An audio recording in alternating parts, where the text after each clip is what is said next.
Welcome back to the channel. This is Slayer from beatmachineproductions.com. In today's video, I'm going to be breaking down this emotional beat I made using piano, vocals, and some guitar. So let's get right into it.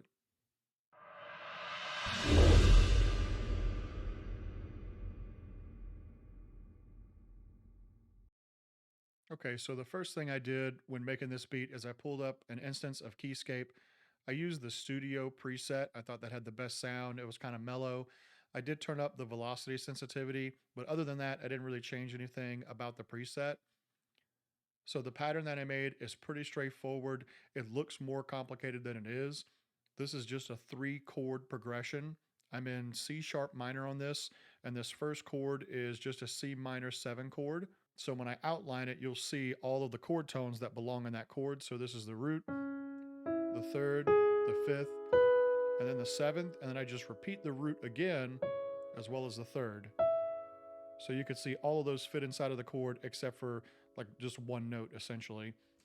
For the next chord, this is a G sharp minor chord. And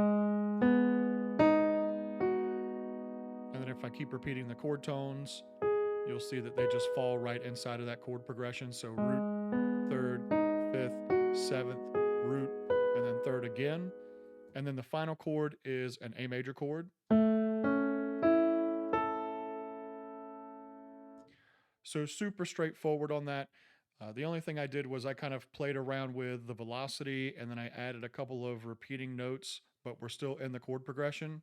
And then the final thing I added was this little top melody. And you could see when it's close together like this, that's just a half step. And when it has the space, like every other note, that's a whole step. And so I made this super, very light top melody that's really kind of in the background. This is what the piano pattern sounds like by itself.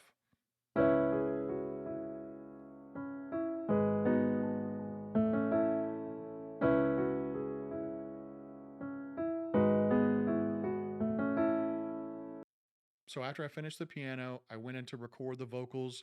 These are all on a who syllable, and I did 3-part harmony here, and I did 2 takes for the top 2 parts, and then I only did 1 for the bottom because I knew I didn't need that much bottom in this because it was going to be tucked in the mix anyway.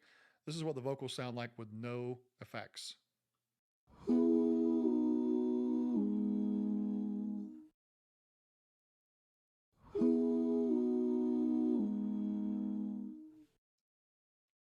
So as far as effects are concerned for the vocals, I put an EQ on first thing, cut out most of the lows and most of the highs.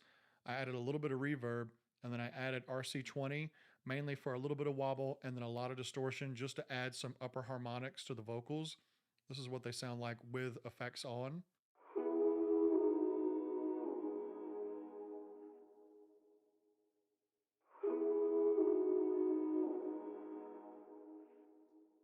After the vocals, I recorded the guitar part. It's really simple. This is what it sounds like with no effects.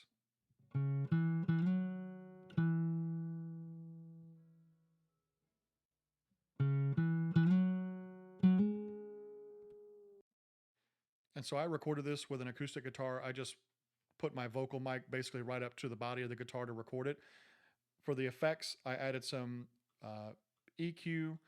I cut out most of the low end and then a little bit of the high end so it could tuck into the mix a little bit better. For the RC20, I just used this mainly for distortion and then a little bit of the reverb that's built in. I added some delay, and then I added shaper box just to do some automatic panning left and right to give it some stereo width. This is what it sounds like with the effects on.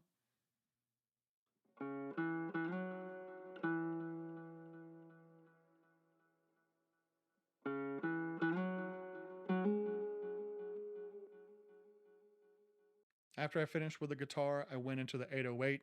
I tried to go with a little bit more of a bouncy pattern because I wanted to contrast the real lyrical, smooth vocals and the guitar part. For this, it looks a little bit more complex than it really is. I'm simply just outlining the chord tones that were in the progression I used on the piano. So you'll see that for the C sharp minor, I'm playing the root note here and the 5th note here. And then I move to that G sharp minor chord, and I'm just outlining those tones here.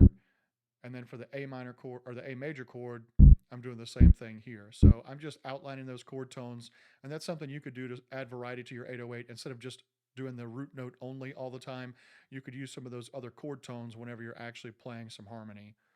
This is what the 808 pattern sounds like by itself.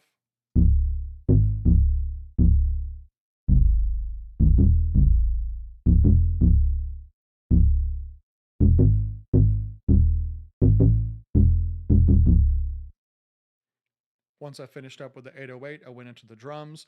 The drums are pretty basic for the most part. I wanted to have a lot of space on this to make room for the artist, so I didn't want to busy it up too much with the patterns. So this is what the drums sound like by themselves.